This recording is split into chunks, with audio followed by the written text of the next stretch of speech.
welcome to our session. And we've got a big panel today, so much so we have to go in shifts. So there'll be some movement. That's good. It'll be giving you a chance to get up and stretch as well while our guests changed here at the table. So this is my quick introduction of our panelists. Mary Gasella is a former public servant who earned most every public service award in existence. That's how we do this in a brief way. And she is a founding member and current chair of the Live, Work, Play Federal Employment Strategy Group. Right next to me is Joelle Perrier. She is a member of the Live, Work, Play Employment Supports team, currently serves as an inclusion specialist with a focus on federal government employment for people with intellectual disabilities and autistic persons. And in the middle is Anna Nelson, also with Live, Work, Play, our Director of Employment Supports, with a variety of duties, also with daily involvement in our federal government partnership, as well as provincial and international projects. Next slide. Right. When we have our next shift, that'll be from the Department of Finance, Canada. We'll have Nadine Gaddy, Administrative Assistant, here today with both the job seeker perspective and the career perspective as a federal public servant. Jessica Linnell is here today, also from the Department of Finance. She's going to help us out with some questions intended for Michelle Kovacevic, Senior Assistant Deputy Minister, who was called away on crucial business. You'll see her via video, though, and we're really grateful to have Jessica stepping in. And Daniel Carlton, Chief of Staff at the Department of Finance, who also joined Mary in the early days of the Federal Employment Strategy Group and a determined champion of inclusive employment. Next slide. Traveling furthest to be here today, our friends from New Brunswick. We will have Angela Black, Inclusion and Accessibility Consultant, Finance and Treasury Board, Government New Brunswick. And Eamon McKenna is an Employment Equity and Accessibility Strategist, Finance and Treasury Board, Government of New Brunswick. Angela and Eamon are on an amazing journey in their work with the provincial government in New Brunswick, and we'll be learning more about that later. So please join me in welcoming all of our amazing panelists. Okay, let's get right to it. We're going to start with Anna. Just that microphone, if you like. Hello. Perfect. Okay. So Anna, Live, Work, Play is focused on supporting people with intellectual disabilities and autistic persons to find employment. Can you tell us why the organization has chosen such a specific focus instead of a cross-disability approach? Hey, thanks, Keenan. And hello, everybody. So this is a topic that could probably be a full session at the conference. So I'm going to give you a short-ish answer to it. So since Live, Work, Play started in 1995, we have focused on people with intellectual disabilities and autistic persons because they are underserved across all systems, and they also get left out much of the time in the broader disability and cross-disability community. In the context of employment equity, this issue is very acute, as the experience of people with intellectual disabilities shows them to be very much further from the labor market than most any other group experiencing exclusion and marginalization from employment. Canadians with disabilities comprise about 20% of the entire population of the country, and within that 20%, the level of support required to access the labor market and experience workplace inclusion varies dramatically, some needing little help at all, and others facing long odds against achieving any level of employment at all. Well, while the increased emphasis on diversity, equity, inclusion, and accessibility is now a part of our daily lives in every sector, this has not necessarily delivered improved access to the labor market for people with disabilities. And for people with intellectual disabilities and other neurodiverse job seekers, it may in fact create the illusion that they are being noticed and served, obscuring the reality that they are once again often being left behind. While we think there's a lot of merit to setting targets and tracking results for employment inclusion initiatives, where we often lose our way is failing to properly recognize the problem we are trying to solve before we set out to solve it. When we set targets that reference only persons with disabilities, this means that employers in any sector, including large private sector corporations or government employers, who are trying to meet these targets of the past, that is, with intellectual disabilities at a much higher rate than any other disability population. To finish off my point, remember I said it would be short-ish. The Government of Canada's commitment to hiring 5,000 more people with disabilities by 2025 was a concept that We at Live Work Play both championed and celebrated, but of course, without a deeper dive in specific targets for disability subpopulations, it amounted to what is mainly a goodwill effort to hire those who are furthest from the labor market. We are truly grateful and in fact proud of the federal public service for making these goodwill efforts across more than 40 departments that we're working with. And this week we are celebrating our 200th hire as well within the federal public service, and also 33. Oh, 34, sorry, Joelle knows better, 34 indeterminate hires, which in many ways is even a bigger celebration for us. But as we move forward with employment equity and DEI strategies, we need to do even better than that. The inclusion of Canadians with intellectual disabilities cannot be left to chance. We need direct and transparent efforts to bring them into the mainstream of the labor market. Thank you, Anna. We have the next slide, actually. Just leave that up. Perfect. And then over to Joelle. So Joelle, every job seeker is a unique individual. Talk about some of the common accommodations that you recommend to employers for successfully onboarding and supporting job seekers with intellectual disabilities or autistic persons.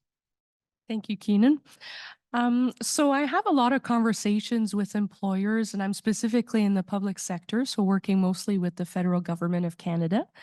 And often the first things I will talk about is around language and how clear is your language in maybe a standard operating procedure, any type of online courses that they're doing or so on, because our language can be pretty vague and left to interpretation. And for someone with an intellectual disability or autism, it's often, well, what do you mean? You know, if you're saying something like, double check your work, what am I looking for? So really maybe have a checklist about, did I look at punctuation? Did I look at the format? Whatever is important in the task. Did I double check the content? Does it follow step 1, 2, 3? So very being clear about the expectations and very clear with the language. So sometimes it's I'm helping with reviewing, revising standard operating procedure, a guide. We might need to just demystify it a little bit. Sometimes it's just big paragraphs, page after page. So maybe let's put it in bullet points or points 1, 2, 3. Really, one paragraph might have 3 or 4 actions in them. Let's divide those and really have those clear. If the individual is coming in and is very visual, does your training have screenshots? Does it have very specific visuals so they know where to go? They can refer to it later. So again, we're very specific and personalized for everyone, but the main thing that I start with is always the language and what will the training look like. And another, just a second example of a common accommodation is often talking about the environment as well. So will they be seated in an office? Is it a hybrid model? When they're going to the office, is it always the same spot? Or right now there's a lot of sharing. So every single time they come in, they might not know where they're going. Where are they going to sit? And that can create a lot of anxiety and just being unsure and not knowing what to expect. So asking about those accommodations for someone can be as simple as, can we get just a permanent desk? So every time they come in, they have their own spot, their chair, everything is there. They don't need to relook for equipment. And it might take half a day for them to really feel comfortable, and they're almost done. So looking at the environment is very important. And then language and really looking at, are we being clear? One thing we like to say at Live, Work, Play is clear is kind. So being as straightforward, as transparent as possible and not assuming anything, really having those conversations. Terrific. Thanks, Joelle. Over to Mary. So in 2021, Live, Work, Play created the Canadian Network Supporting Inclusive Public Sector Employment to help promote public service employment across the country and to support the integrity of the employment supports model that you helped develop. Why was this important? Why not just have a wide variety of different approaches operating all at the same time? Be more fun. Okay, well, thank you very much, Keenan, for the question. And I do know that we have a large panel, so I'm going to kind of keep it at a pretty high level in terms of my remarks. First of all, let me just describe a little bit about the network, because as you say, it was created in 2021. It's a collective of employment service providers or support providers across the country that collaborate using the live, work, play inclusive employment supports model that we developed, and using the tools that underlie this model. And the purpose of it is to support the recruitment, the hiring, the retention, and the career development of persons with intellectual disabilities and or autistic persons, while also enabling capacity and development of an accessible and inclusive public service. So I'm going to be calling it the network because it has a pretty long name. And a little bit of history. In 2015, Live, Work, Play was very successfully placing job seekers in the private sector, but recognized that a customized approach would be required for the public service. So based on extensive discussions with managers from the level of the frontline hiring managers all the way up to deputy ministers, and of course, intensive discussions with human resources professionals, we developed the employment supports model. And the discussion centered on identifying the barriers, the specific barriers for this population.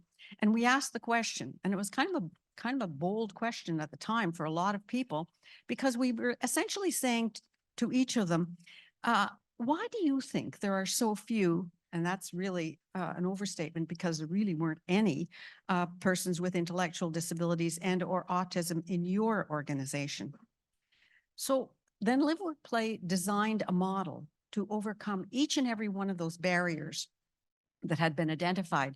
And it was then tested and it was implemented in the National Capital Region here with very positive results. And you've heard the numbers, 200 hires to date, and I think 34 people who are now indeterminate, or that's public service language for permanent, in permanent jobs, which is huge. So a quick aside about the public service. I think it's important to recognize that it's a unique organization. It's huge.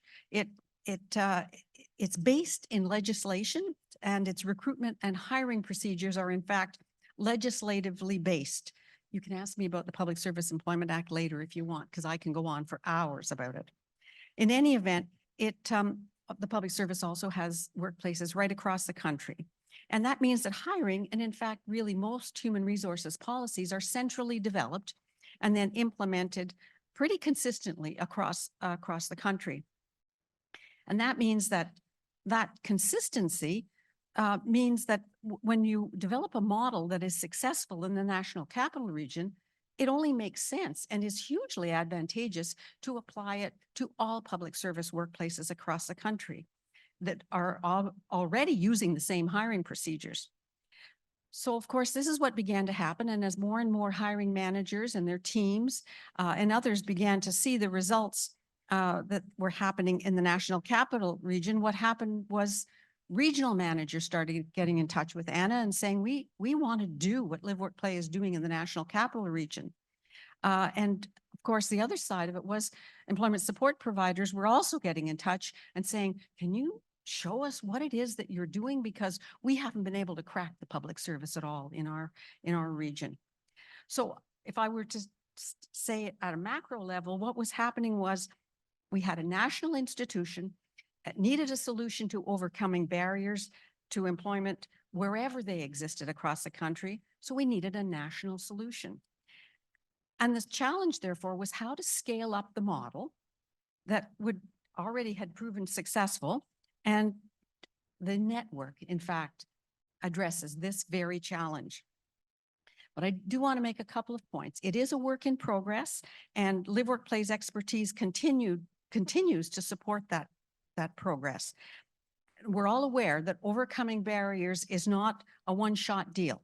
It's not a one-time effort. It requires not only a proven methodology, but also practical tools for implementation. And employment support providers implement the model using the tools and the expertise developed by Live, Work, Play in a partnership approach. And this means that there can be continuous knowledge transfer within the network.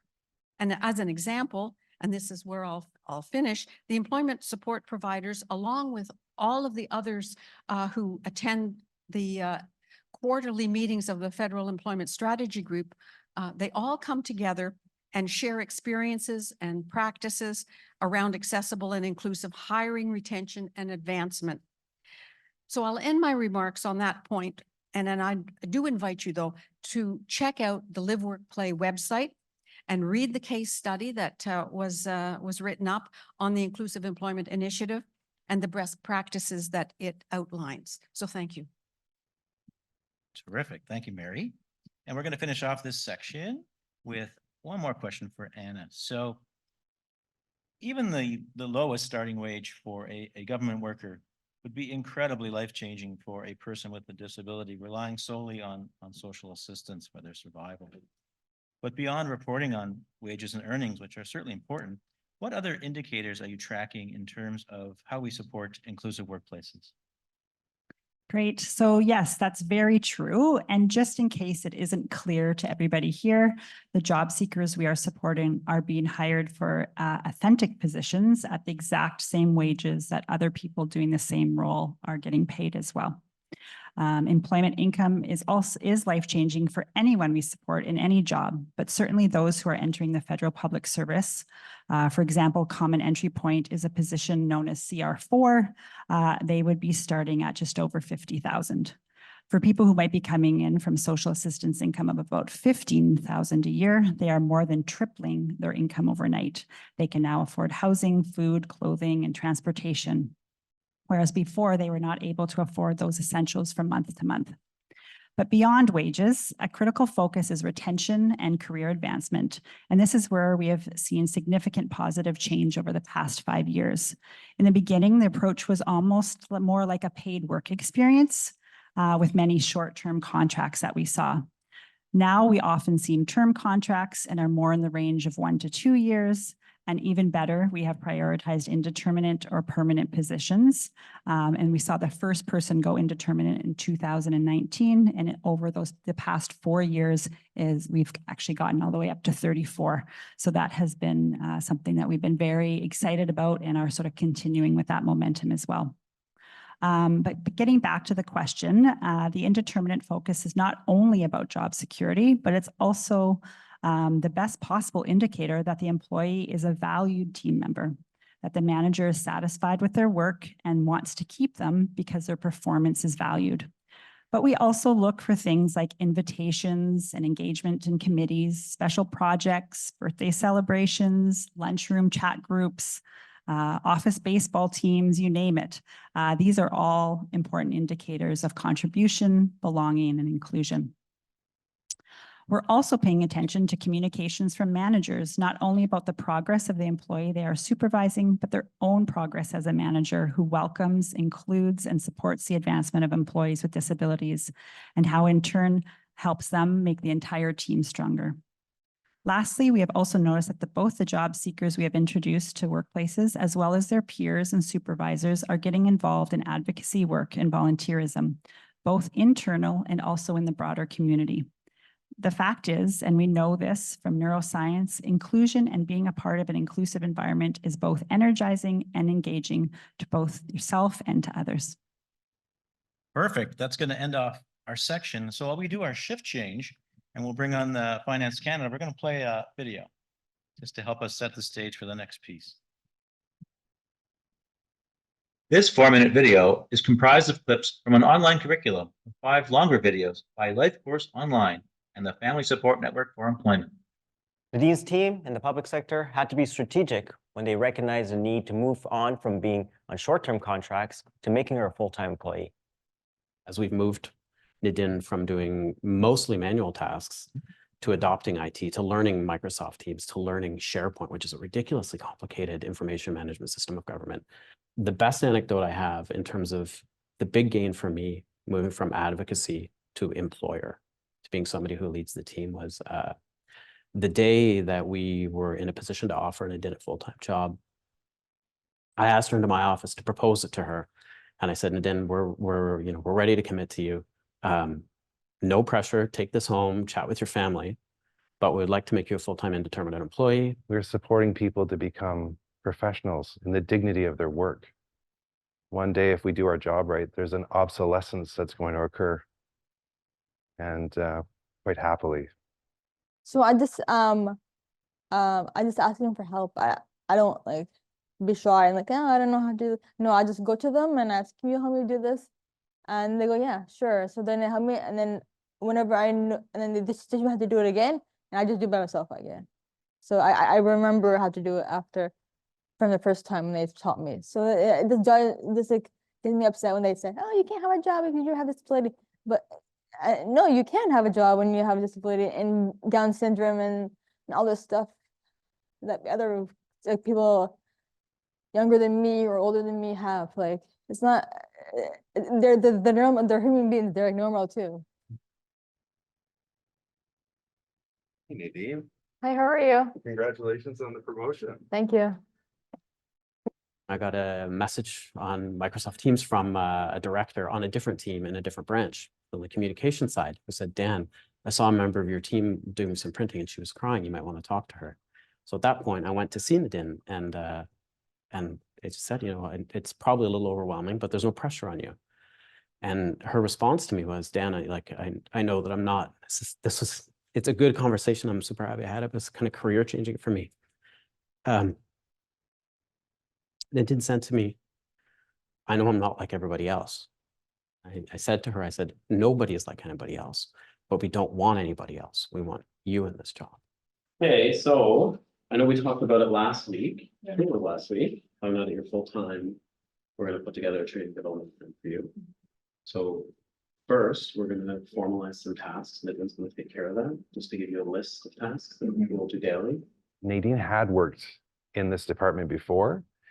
She was coming back from a maternity leave. So as she was mastering the small steps that I had prepared on paper with her, her team was providing her a few more tasks to develop her more into what became a promotion opportunity to an AS1. Our HR folks informed us that CR4s don't exist permanently in the Department of Finance. So I went to talk to Michelle, senior ADM, rather than create a position, take a look at what we have Nadine doing. And if it should be classified at a higher level, we classify it at a higher level. So rather than accommodate a position to Nadine, Nadine had already accommodated herself by virtue of the tasks that she'd learned to a higher level of a position. The business case for me is a no-brainer. It's just like the best in terms of quality of work. There have been so many benefits that we didn't even expect. But at the end of the day, we deny ourselves as humans, as workers here in the public service, of the richness of humanity by having people here that are just more diverse in perspectives. Our perspectives are emboldened, enlarged, and better.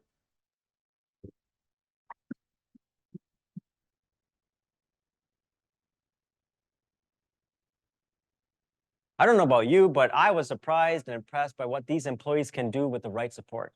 Thanks again for joining us.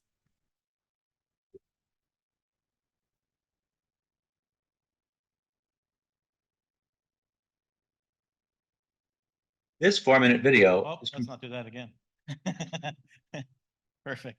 That's okay. We'll leave Michelle up there. She deserves lots of credit. Well, we're just so thrilled to have with us our panel from Department of Finance Canada, and especially to have Nadine here, because I get asked a lot. That was like a really personal share in that video. And I need to assure people, yes, we checked with her before we posted that, and she's really proud of it. And really glad to have you here today, because you are a private person, but you agreed to make an entire, that's just one video. She's in a whole series.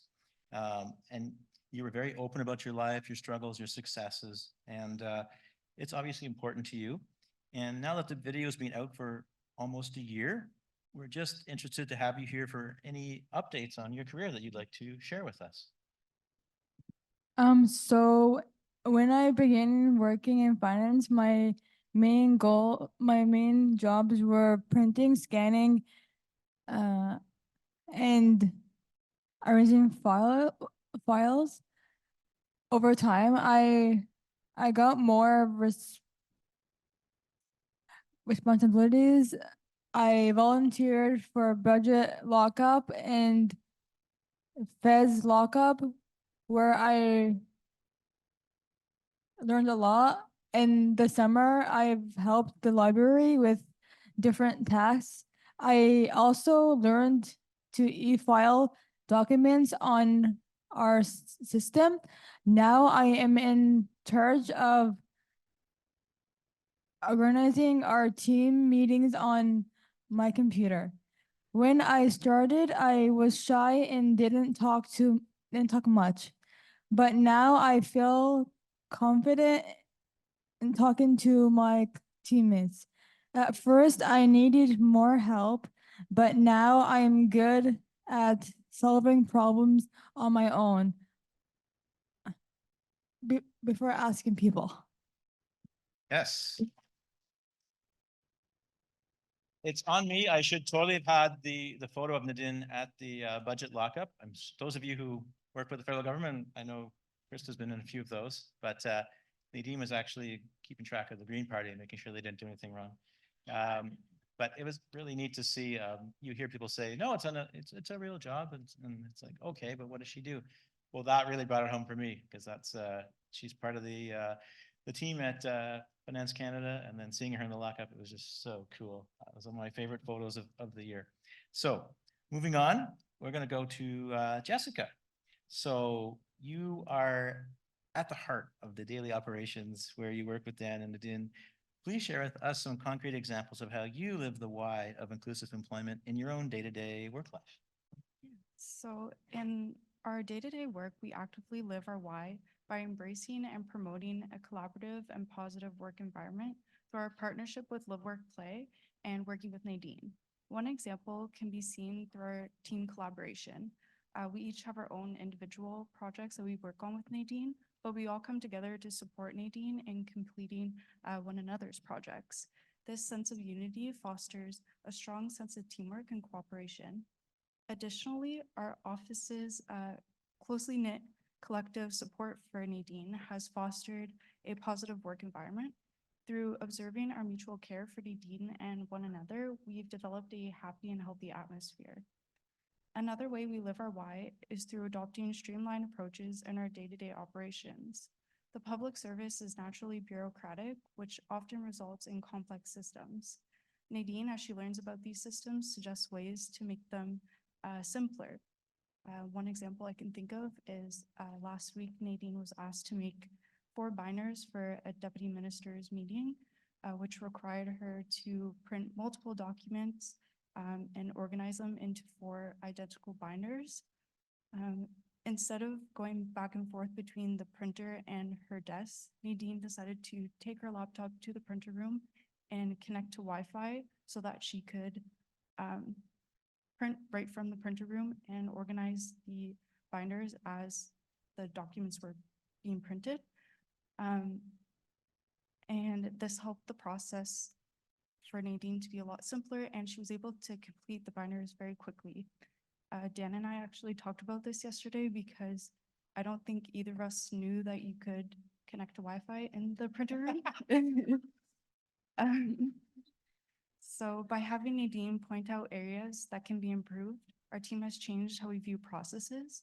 We now aim to make them easier, clear, and understandable for all employees. When interacting with Nadine, clear communication of instructions is crucial. Through practice of communicating with Nadine, we have all strengthened our communication skills, whether through emails or verbal exchanges, ensuring seamless communication within the team.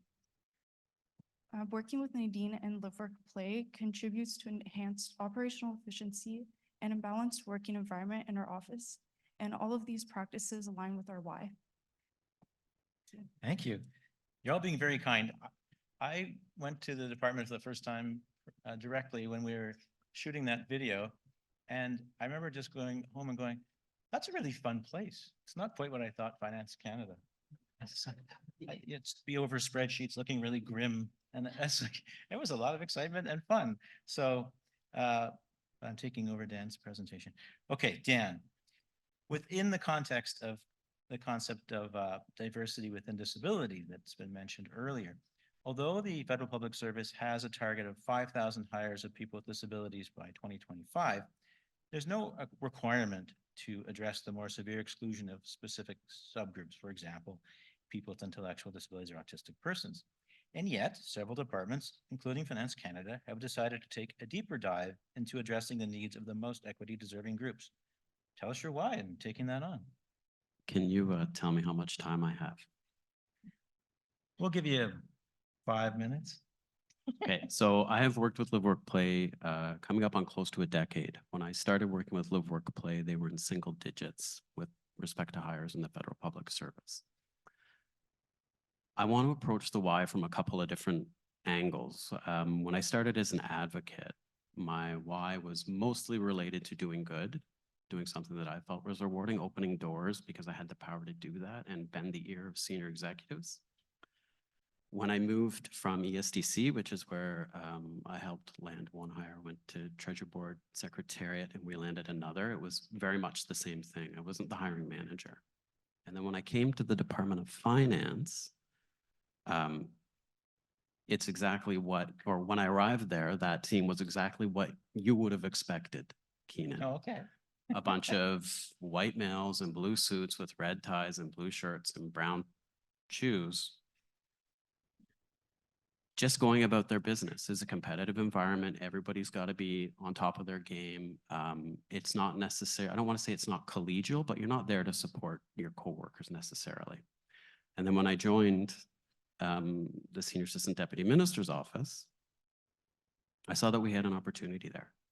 We had a lot of work that needed to be done that wasn't being done by the current crop of administrative assistants. We reached out to Live Work Play through the employment model, and we found Nadine, who I want to say, and you did an incredible job summarizing your experience, but I often feel you're quite modest. When Nadine started with the Department of Finance, she worked in a room, and it was a room full of documents, unloved documents that needed to be shredded and burned. And people referred to her as, who is that girl?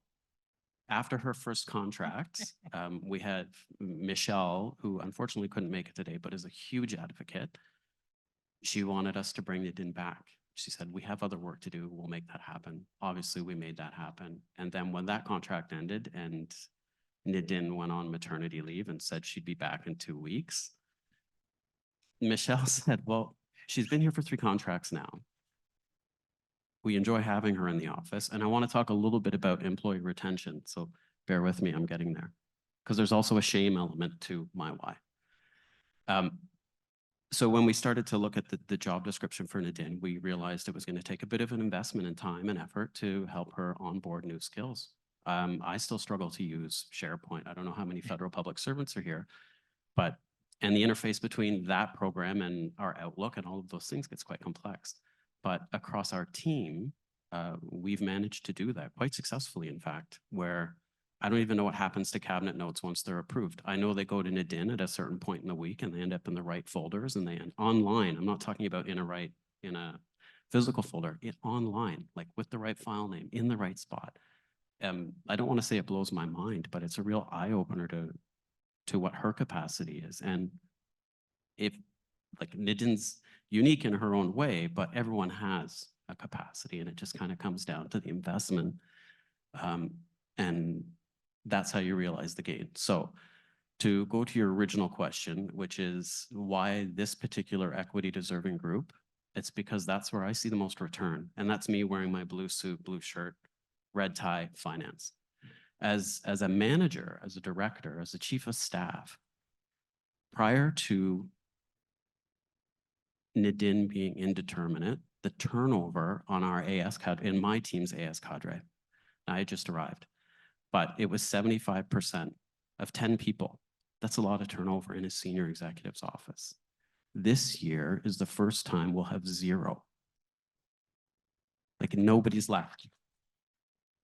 Everybody's committed. Our model with Nadine has simply been, I don't want to say it's repetition, but here are all of your tasks, continue to do those. And then we look for stretch opportunities. Budget 2023 was an excellent example. Fall economic statement this year was another.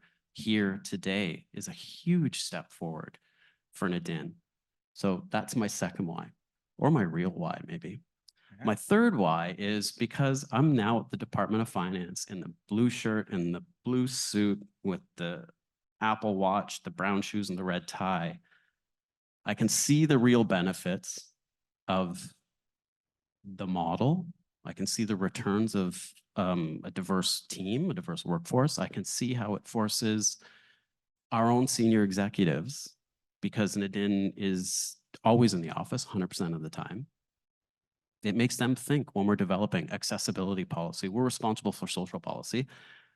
It makes us think, it's a visual reminder. Oh, you know what? This 1-800-O-Canada or Canada.ca website, that's not going to be accessible if we don't make these changes. That's another why. And I guess the last why, and I know I'm probably out of time, is if we can do it at the Department of Finance, where the regular mindset isn't, oh, let's look to see if we can innovate employment opportunities for any equity deserving group, or at least those who face the most barriers, kind of to your original point. If Finance Canada can do it, and I will say Nadine is the first indeterminate hire, every other department has no excuse not to do it, because we're not a department that's focused on people, and we're really focused on the bottom line and the budget. And I think what's unique now at the Department of Finance, we have 2 new deputy ministers. We're our ADM cadre is 50-50, male, female. We're getting better in a lot of our demographics, and or better when it comes to representation. Demographics is so cold. That's a finance term. So just to say that, so we found this job with Nadine. We found an employment relationship that works. And at one point, the Treasury Board Secretariat reached out. They had run out of work for somebody. And she has since joined finance, not in a job that we needed to be filled, but in a job that will help her explore her own interests around graphic design. Is that a third why or a fourth why? That was your fourth. Okay, sorry. The fifth why then is just, it's incredibly personally rewarding for me. Like, I'm going to leave here and Nadine's going to say, congrats, Dan, you didn't cry when they played the video, which has happened every single time. But I'm sitting here with 2 federal public servants, just over a year, Nadine, and Jessica's coming up to her year anniversary. And they're making presentations in public. They're going around to other departments. It's a stretch opportunity for Jessica. It's a stretch opportunity for Nadine, but most importantly, it's a stretch opportunity for me to see how far I can push my employees. And with Live, Work, Play, Nadine, and my team now, I just don't see a limit. And that's my final why.